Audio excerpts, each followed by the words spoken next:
coalition bi amagul bureau boo xamante ni peut-être moom mooy comme bureau yenn coalition yi boo xamante ni pare na parce que dafa nekk ci ay travaux ak ay massification léegi buñ paree nag amaana ci la ñuy taxawal bureau boo xamante ni dañuy xam ne kii mooy président bi kii mooy secrétaire général bi kii mooy lii kii mooy lii kii mooy lii kii mooy lee mais actuellement ni Mimi Touré moom mooy superviser liggéey bi nga xamante ne coalition bi ñu ngi koy def yëpp et man gis naa ne bon voilà liggéey la ci bu ñu nekk en tant que coalition bu bëgg a dem ay élections wala bu bëgg a durer su ma doon am un conseil gratuitement à donner à la coalition Diomaye Président c'est de s'inspirer de la coalition Benno Bokk Yaakaar.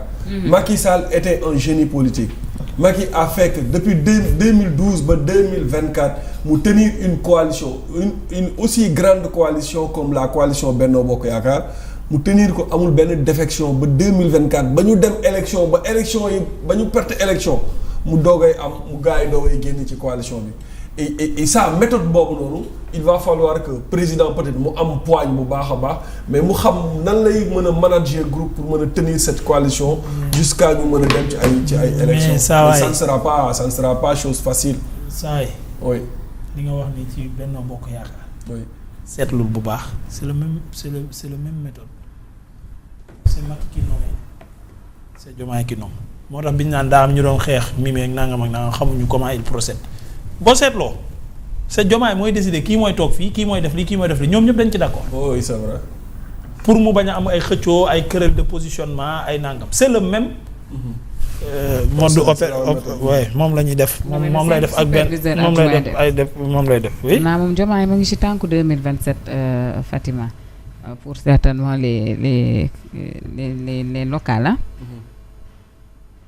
mu ne Diomaye mu ngi ci tànku 2027 jëm ci local yi ak nomination yi mu def. waaye na fi ñun loolu bañ ko dalee wax kenn xamul ban at la wax nañ ci ba sonn wax nañ cee wax bay bëgg a dee fi mu ne Diomaye xam nga lan moo war a nekk yitteem waa réew mi ay waay ñun réew mi fuñ jëm nag yéen tamit réew mi fuñ jëm politique suba politique matin politique midi politique soir ni nga xamante ne loolu la ñu war a def duñ ko def mu ko Diomaye wax dëgg yàlla massification Diomaye président bi du tey la ko commencé dem maa ngi koy wax yàgg na ko def yàgg na bi mu xam ne mi ngi sàmp ci ay gox-goxaan bay xëy na information bi jugul woon parce que nag dafa am ku nekkoon ci gouvernement am koo xam ne bu gontee mu xëy bu xëyee mu gont donc lu ci bari ci ay mbiram yu mu daan def da daan nëbbu mais actuellement nii dafay fës mais en tout cas ñun Sénégal li ñu gën a soxla instant bi du ay préparation élection du ay massification coalition du dara qu'ils se mettent au travail loolu lañ soxla li fenn rek la d'accord rek Ousmane Sonko keroog ne bilan mooy falaat et loolu dafa leer naa ñi bilan mooy falaat na fexe bilan wam bii mu jéem cee def dara jéem a gàgganti jéem a defaraat ak nouveau gouvernement bi Sénégalais yi am lu ñu gis ci ñoom joxaat mën leen joxaat confiance bu dee dañoo bëggaat nguur gi loolu moom loolu la ñu war a def te bàyyi politique gi na fi. c'est la moindre des choses Mamadou dafa am loo ci yokk. Mamadou est-ce que demul Azer. non. day mën a jiyee par contre moom la ñuy tëjee d'ailleurs ces propos yi nga xamante ne nii bu tayee mu wax 800 bu gannaaw subaa mu wax 28 gannaawaat suba mu ne 27 est-ce que du waxtaan ak waa ministère ba ñu génneel ñu chiffre bu exact jox ñu ko. bu loolu dalay wan que. incohérence rek non du loolu sax. tâtonnement bi. non du tâtonnement sax. c'est un manque de sérieux en fait. mais est-ce que c'est pas fait exprès wala quand je dis fait exprès mais mooy dans le sens où. xëy na am na ay calcul yu mu def dans sa tête moo waral mu ne xaaral ma livrer yeneen chiffres. liggéeyul y a un manque de sérieux comment ministre Maïmouna lii du gulet de. Maïmouna lii du gulet de Maïmouna combien de fois elle s'est rectifiée lii laa waxoon non waxaat naa lii non du nii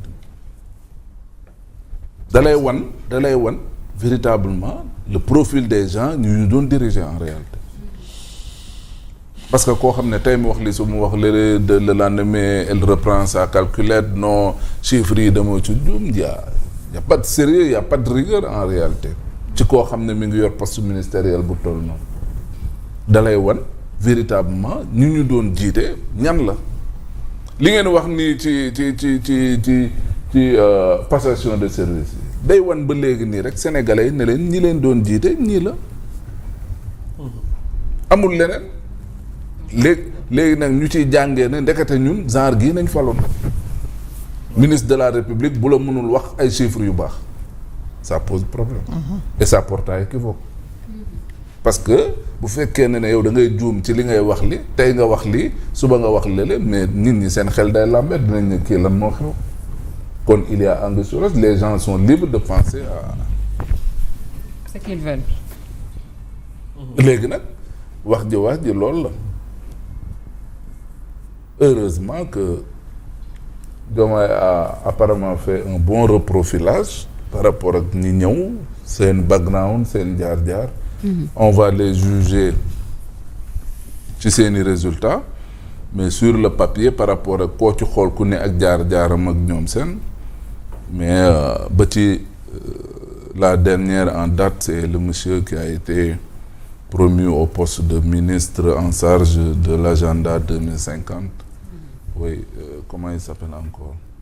Kalla Fally la wala keneen. Non, Fally déedéet. lañ jox kenn. Non, je parle pas de la coalition. Il y a un nouveau ministre qui remplace Alamine Lo. xaw ma nan xaw Diouf. Alain Diouf, oui, c'est ouais. Alain Diouf. Non, Alain Diouf, ouais. Alain Diouf boo xoolee jaar-jaaram parcours am ak background am vraiment ci profil yi yaakaar mën na cee am et jàpp naa ne loolu mooy lu gën a am solo parce que équipe bu Ousmane Sonko ak ñamu àndaloon pour la plupart voilà amuñu expérience seen jaar-jaar kiiwul ay ñu xarañu ñu jël nañu réew mi dugal ko ci guuta et puis voilà.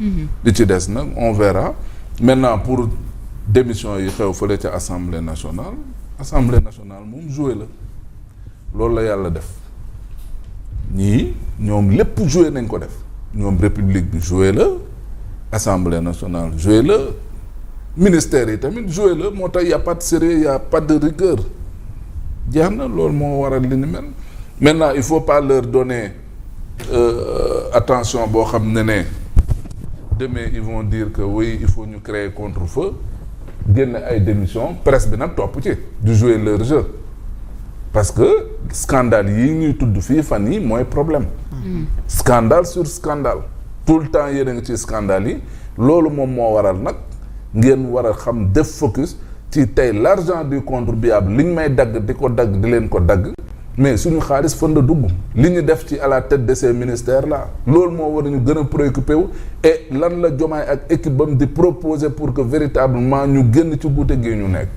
man jàpp naa ne loolu nañu war a def focus maintenant le président s'il prend ses responsabilités de dissoudre l'Assemblée nationale alhamdulillah s'il ne le fait pas aussi on va jouer avec cette institution léegi nag on risque d'être la risée du monde moom c'est à lui oui c'est au président de la République de prendre toutes ses responsabilités par rapport ak liy xew liggéeyuñu woon bëgguñu woon liggéey foo nañ jàppee woon mbir yi dañ doon fooyee réew mi dugal nañ réew mi ci guuta jeex na maintenant nag bu bëggee moom résultat c'est bien bon de réorganiser Diomaye président nangam ak nangam mais au finish il est attendu sur la dissolution de l'Assemblée. Non, sur des résultats. Son bilan moo koy falaat léegi nag lu koy may pour mu fal ko moom mooy man bu doon maay moom ma dolli ko xalaat tey taxawal fi ay péage ak ay kii pont da koy sonal. Il n'a qu'à se concentrer sur un bilan immatériel. Remettre l'état de droit jubboole waat sénégalais justice bi. politique sociale surtout. Environnement économique bi mayaat doole le secteur privé national relancer les activités BTP loolu bu ko defee je crois que dina ko dimbali mais leneen lu mu ci jéem a dugg day gën a lëj day gën a sonal boppam et le temps du ko xaar. infrastructure yi day diis. parce que fu mu nekk nii 2 ans rek a des ci mandat bi 2029 bokkatu. donc 2 ans pour nga réaliser fi des travaux d'envergure ça pose problème. kon donc bu doon maay moom ci mbirum xëy laay nekk doole la état bi de le remettre à l'ordre constitutionnel je ne dirais pas l'ordre constitutionnel mais l'état de droit